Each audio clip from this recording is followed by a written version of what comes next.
Hello and welcome to this edition of FYI Weekly, your official source for the latest news and information from the city of Greensboro. The city of Greensboro has hired its first Chief Creative Economy Officer. Beginning November 1st, Ryan Deal will oversee the newly established Office of Arts and Cultural Affairs. The creation of this role and office were two primary recommendations included in the city's Cultural Arts Master Plan. Deal will serve as the chief strategist to advocate and advance cultural aspects of Greensboro while working closely with arts organizations, funders, artists, educators, business leaders, community leaders, and city officials. The UNC Greensboro graduate says Creative Greensboro cast a compelling vision to sustain and develop the creative community so everyone who finds themselves in the area can enjoy experiences that reflect their interests and help them explore something new. Deal previously served as the Director of Advancement for the Children's Theater of Charlotte since January 2018, leading the theater's $1.2 million annual fund by increasing engagement with more than 450 corporate and family donors. He has also served as Vice President of Cultural and Community Investment with the Arts and Science Council of Charlotte-Mecklenburg from 2009 through 2017. Greensboro's Office of Arts and Cultural Affairs will work to connect communities through the arts, enhance artist development, highlight cultural assets, and stimulate our economy. The Cultural Arts Master Plan is available on the city's website. A town hall will be hosted by Greensboro City Council member Dr. Goldie Wells, who represents District 2. The meeting will take place on Thursday, October 3rd from 6:30 p.m. to 8 p.m. at the Greensboro History Museum located at 130 Summit Avenue. The town hall is open to all Greensboro residents. The city's Budget and Evaluation Department will make a presentation about participatory budgeting, and attendees will have an opportunity to vote on the list of proposed projects. Residents will also have the opportunity to provide input regarding the hiring of the city's next chief of police.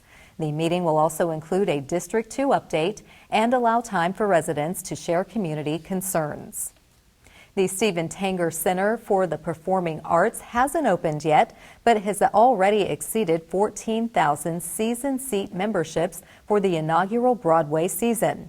The partnership with Nederlander and Professional Facilities Management, the Tanger Center's 2020 season will feature 6 blockbusters: Wicked, Disney's The Lion King, and Dear Evan Hansen.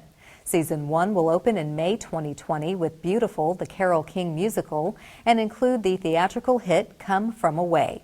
The season's grand finale will feature Mean Girls, the hilarious hit musical from an award-winning creative team. Greensboro Coliseum Complex Managing Director Matt Brown says the excitement continues to build in our community for what will be a state-of-the-art new venue that will electrify downtown Greensboro. Nederlander and PFM have provided an amazing lineup of Broadway shows for the inaugural season, and the public response has been incredible. Broadway season seat memberships are still available. For more information or to purchase memberships, please visit the Tanger Center website. In an effort to help each of us improve our quality of life, the city has partnered with Cone Health for a series of brief and informative videos designed to inspire you to make better choices when it comes to healthy living. Let's check in with our friends at Cone Health for today's News for Your Health.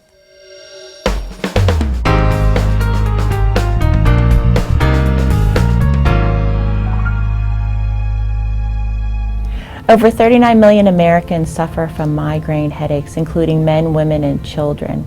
So migraines are headaches, usually lasting between 4 and 72 hours. They can interfere with daily activities of life. Associated symptoms include nausea and later sound sensitivity. Common features of migraines include lateralization to one side of the head, a pounding or a throbbing quality, visual or other types of auras, as well as dizziness and vertigo.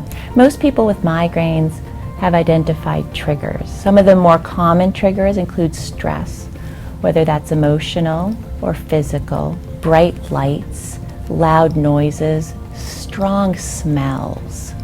Weather changes can trigger migraines. Dehydration, sleep disturbances. Restorative sleep is very, very important in migraine management. Alcohol, such as red wine or beer. Certain foods, especially those that contain nitrites or nitrates or sulfites, artificial sweeteners, MSG. The best thing that you can do is keep a headache journal or diary. That'll help identify patterns and triggers to your migraines or headaches. When you're having a migraine, the best thing that you can do is to treat it early. Find a calm, relaxing environment. Turn the lights off. Try temperature therapy, cold packs or warm water. Even drinking a little bit of caffeine can help, but you have to be very careful with caffeine. There are medications that you can use, whether they're over-the-counter medications such as ibuprofen or acetaminophen, or prescription medications such as triptans. But I do have to warn that taking medications for acute migraine treatment, or when you have the migraines, can cause something called rebound or medication overuse headache if used more than 10 times a month. You should let your doctor know if you have more than just the occasional migraine or headache, or if your headaches are worsening, or if the symptoms are changing in severity, frequency, or quality. You should also let your doctor know if migraines or headaches are triggered by sneezing or coughing or laying down or by sex. And of course, you should always seek the advice of a medical professional if you have any concerning symptoms such as fever, confusion, excessive vomiting, shortness of breath, new vision loss, or anything that's concerning or new to you.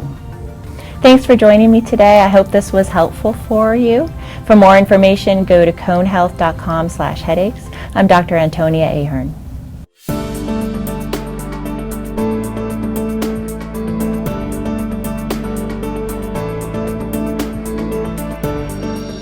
The traffic pattern is changing at a major intersection to allow for some much-needed repairs. We'll have that story and more news coming up after the break. Stay with us.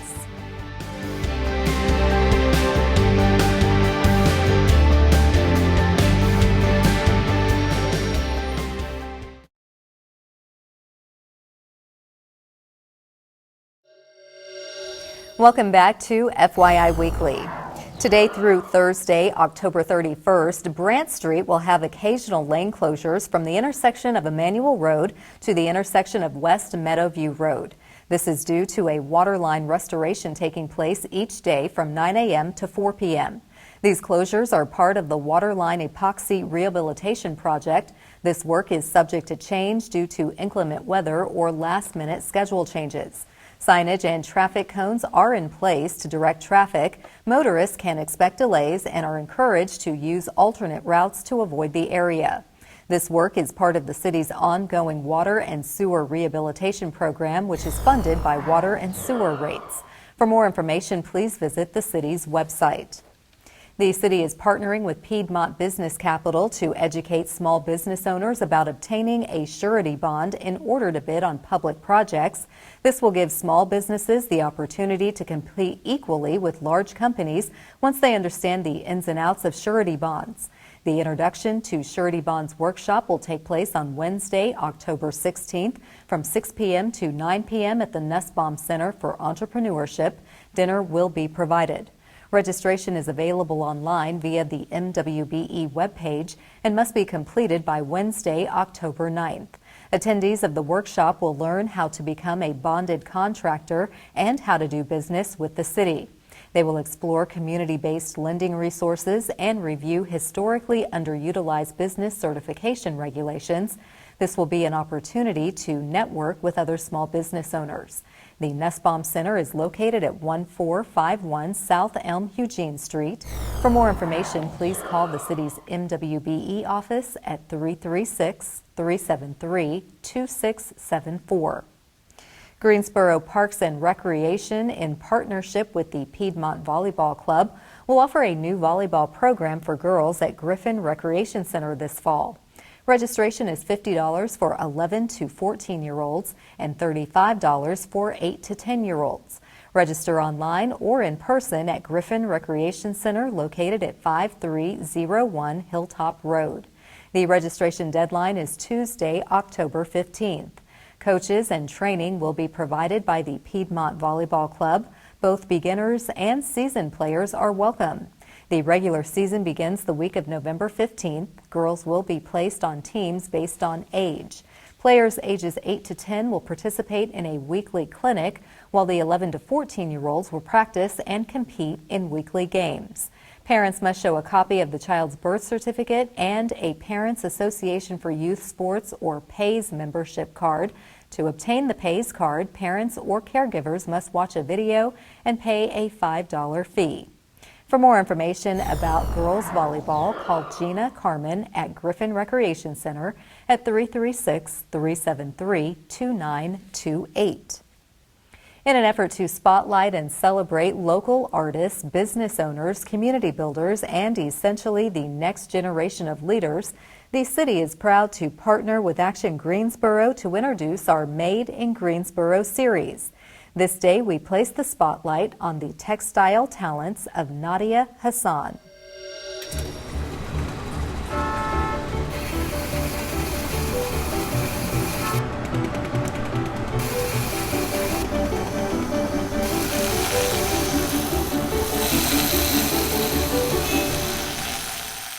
Nadia Hassan left her full-time job as a web designer at the University of North Carolina at Greensboro to pursue her passion for patterns, colors, and textiles.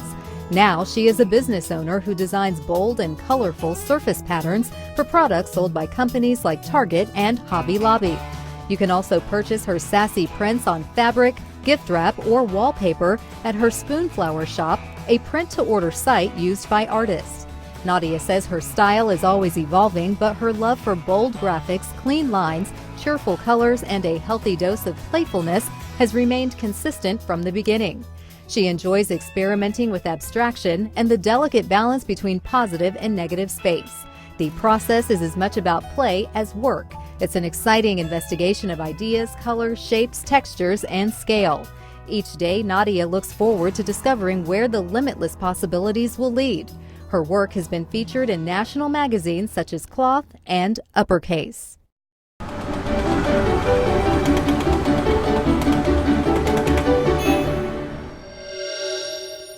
To learn more about Made in Greensboro or to see more images taken by photographers Jerry Walford and Scott Mothersbaugh, visit the Action Greensboro website at madeingso.com.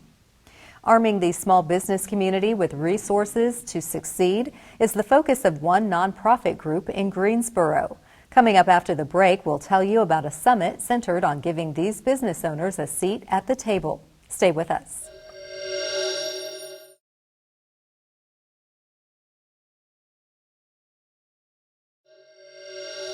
Welcome back to FYI Weekly.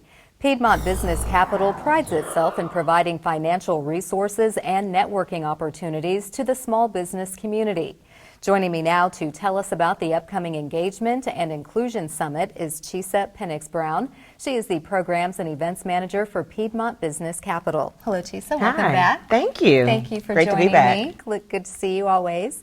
Tell me about the Engagement and Inclusion Summit. When did Piedmont Business Capital develop this? Well, this is our third year, so we are going into what I like to call a new era, because this will be the first year that it's going to be in Winston-Salem. The previous 2 years it's been in Greensboro, but what we decided was now that Piedmont Business Capital has changed, because the name used to be GCDF, so Greensboro Community Development Fund, which is why we focused here.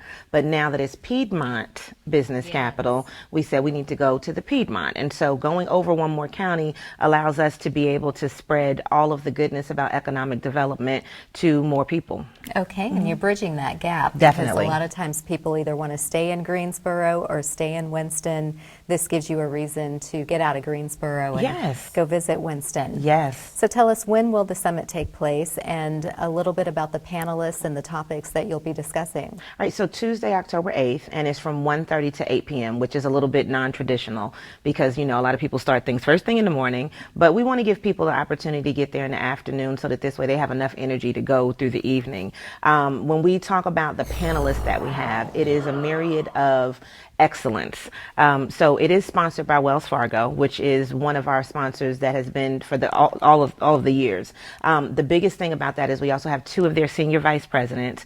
Our focus, all of our speakers are African American. All of them have businesses, and all of them are doing something that's dynamic in their individual field. So when we talk about civic engagement, when we talk about investing in the community, when we talk about even opening up centers in their own areas, everybody that's there has something that's valuable to be able to let the audience know so that this way they can see how they can engage their community. Wonderful. And engagement and inclusion is such a pivotal part of making our business sector stronger. Definitely. Now, how is it, you mentioned Wells Fargo as a sponsor, is that how you're able to fund this event? Definitely. Wells Fargo has definitely been our largest sponsor, but we also have a new sponsor this year because, so this is like the groundbreaking news portion, Innovation Quarter has sponsored all of the rest of our tickets.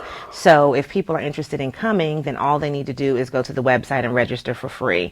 And so I think that that's a dynamic thing because we always want to make sure as many people can come that are interested in being able to learn about economic development. But also when you throw away that barrier of price, it enables people who may not have been able to come but who are still interested to be able to just kind of come on in, see what's happening. And you never know. Next year they'll be in business, Absolutely. Next year they'll be the person that's, running for city council. So being able to have access to this does make a big difference. And that is inclusion. Mm-hmm. Well, that's a blessing to have that last minute boost in Yes. terms of a sponsorship and to take care of the tickets because, as you said, if that's no longer the barrier, then the barrier is yourself. Exactly. Now, any takeaways in particular that you want attendees to look forward to? Well, me personally, I'm looking forward to one of our speakers who her name is Kezia Williams. If people have looked on social media a lot, she did this whole hot girl summer thing, right? But her hot girl summer was telling women about investing. And it was just like a viral sensation. So for me, I'm interested in her because she started a company called The Black Upstart. And this is one of those things where she has an incubator system. And so she's been able to get a grant of $2 million. Wow. Those are the kind of things that are impactful, and those are the kind of things when you can see someone else that looks like you, that reflects your community, that gives you that energy and that boost. And so everyone that we have is able to probably give somebody in the audience, because you have a variety of people that are coming. But when we talk about who's going to be there, she's who I'm looking forward to, Dr. Talia Waller. And we also have Talib Graves-Mans, this will be his 3rd year. So he's kind of running the Triple Crown. I think that everybody that we have will give insight. And this year we have a DJ, so we'll have kind of a little mood music going on. In addition, we also have another Black-owned company that's called Oak City Bubbly. So they'll be doing our refreshments in the evening. And so for all of our grown-ups, there will be grown-up things there for you as well. So it's diverse, and that was definitely a part of what we wanted to do to be able to attract people. And so we want as many people to be able to experience this, and not necessarily you don't have to be Black, right? And so if we're talking about inclusion. Diversity and inclusion, Yeah. we don't want people to think that just because this is the focus, that is something that has happened as far as segregation, disparity, all of those things. And so those are things that we talk about. But if we talk about what you can do in your company, recognizing bias, being able to engage with people that don't look like you. And so all of those things are important. Absolutely. Well, you've given us so much that will be taking place, but you haven't told us where. I know it's in Winston-Salem. Oh, goodness, right? But Winston-Salem. where are you hanging out in Winston-Salem? We are hanging out and taking over Bailey Power Plant. So it's in the Innovation Quarter. Bailey Power Plant is at 486 Patterson Avenue in Winston-Salem. And let me tell you, this is a gorgeous building. It is super organized. It is going to be one of those events that you don't want to miss. And I really want as many people to be able to come out as possible. So if they go to the website, piedmontbusinesscapital.org, they can get tickets there. And if they follow us on any social media, all of the social media is Piedmont Biz Cap. Okay. And so I encourage people to go ahead and start engaging now, because once we take those pictures, we want everybody to be able to utilize utilize the hashtag PeteMyBizCap, and then EIS 2019 is our other hashtag that we're using. Okay. So when people do that, then this way we can see from their perspective and see what they enjoyed and be able to continue to share that year after year. Well, this is exciting, and it's right around the corner. So Definitely. Thank you for stopping by, Chisa, to give us this overview of the Engagement and Inclusion Summit. I'm sure it will generate a lot of people based on all of the things you've just told us about. And do come back and let us know about all the other great events that Piedmont Business Capital will be hosting. Definitely, because we're always doing something good. Yes, you are. Thank you. Thank you. Stay tuned for a little-known fact about Greensboro as we tell you something about the city. That's coming up after the break. Stay with us.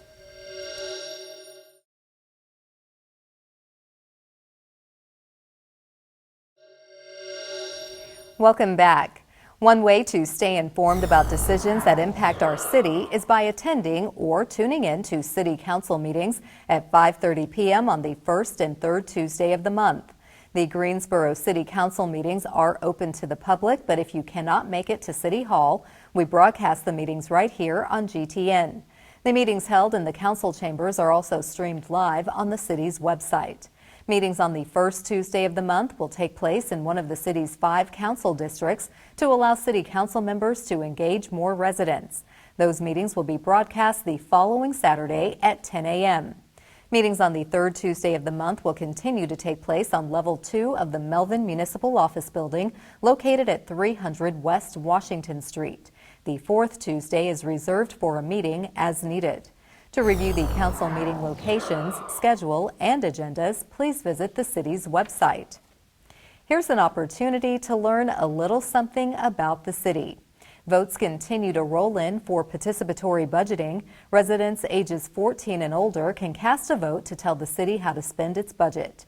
PB Greensboro is a democratic process allowing residents to decide how to spend $500,000 on projects or programs within their city council district. This year, for the first time, residents will be able to vote online until October 31st. Online voting will be available in English and Spanish. Paper ballots will be available in Spanish, Arabic, and French at various voting locations. Votes can also be cast at the Greensboro Budget Office located at City Hall. Staff is available Monday through Friday from 9 a.m. to 4:30 p.m. If you don't want to vote online, you can vote in person at one of the following locations. October 10th from 4:30 to 8:30 p.m. at Leonard Recreation Center and October 14th from 4:30 to 8:30 p.m. at Central Library. For more information about PB Greensboro, visit the PB website. Coming up after the break, we'll showcase our department spotlight. But first, prepare to mark your calendar for all the great events happening this week on the town.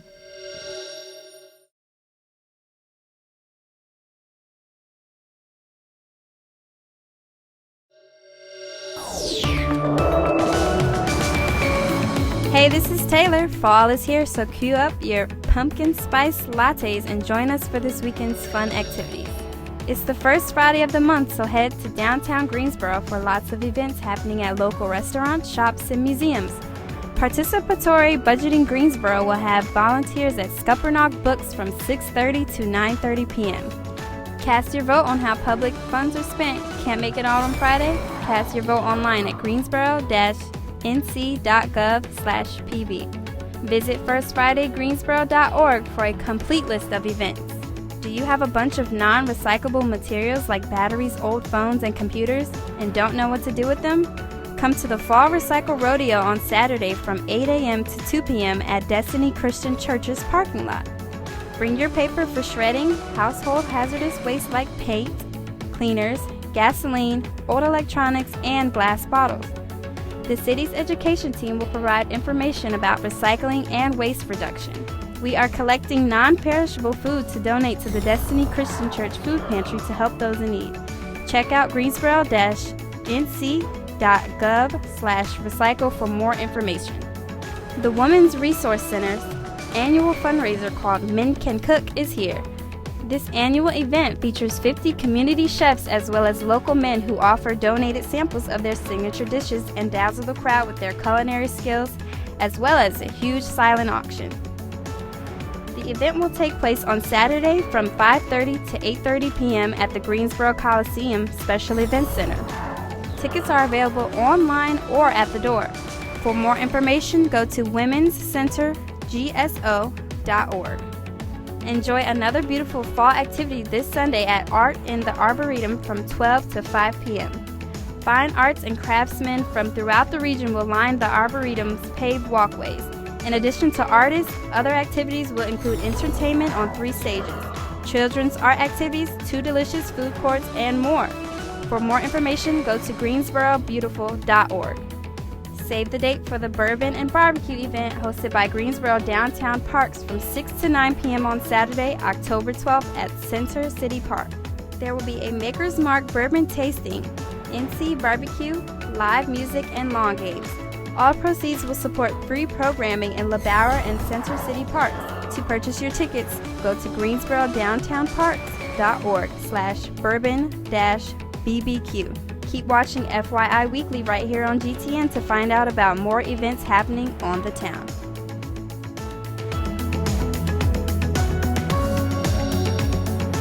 Welcome back.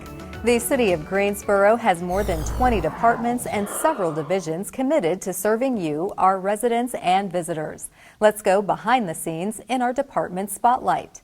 The city's planning department is leading the charge for the U.S. Census, which is coming in March 2020. Basic information about the U.S. Census 2020 is available on the city's website. The page features facts and links from official federal and state census-related websites. This is where local news and events about the U.S. Census 2020 will also be posted. To easily access the page, type the word census in the box that reads, "How can we help you today?" located at the top right corner. Sign up to receive the city's email notifications whenever new census information is posted on this page. Fill out your contact information on the e-Notify page and select Census in the Calendar section and the News section of that page.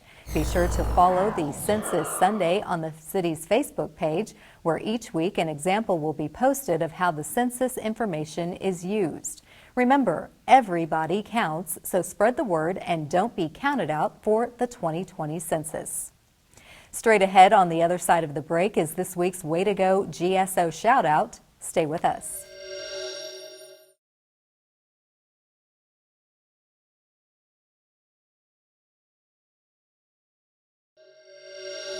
As we draw to a close, we always want to end on a positive note with our Way to Go GSO Shout Out. This week's shout out goes to Guilford Metro 911. Chris Champagne is named the Telecommunicator of the Year by the North Carolina Association of Public Safety Communications Officials. He received the honor at the North Carolina Public Safety Communications Conference in Winston-Salem. Champagne, who joined Guilford Metro 911 in July 2016, is the department's second consecutive Telecommunicator of the Year after Greg Cobb won last year. Melanie Neal, director of Guilford Metro 911, says Chris is the epitome of a team player in this field. He stands out for his commitment to his team and profession. He also recently joined the Greensboro Police Department peer support team. His dedication is an asset to our community. Congratulations, Chris. That concludes this edition of FYI Weekly, but you can easily stay connected to the latest city news by linking to us on Facebook, Twitter, YouTube, and Instagram. Alexa users can subscribe to our 5-minute flash briefings. Be sure to download our weekly podcast, Talk City Greensboro. For all of us here at the City of Greensboro, thanks for watching, and we'll see you next time.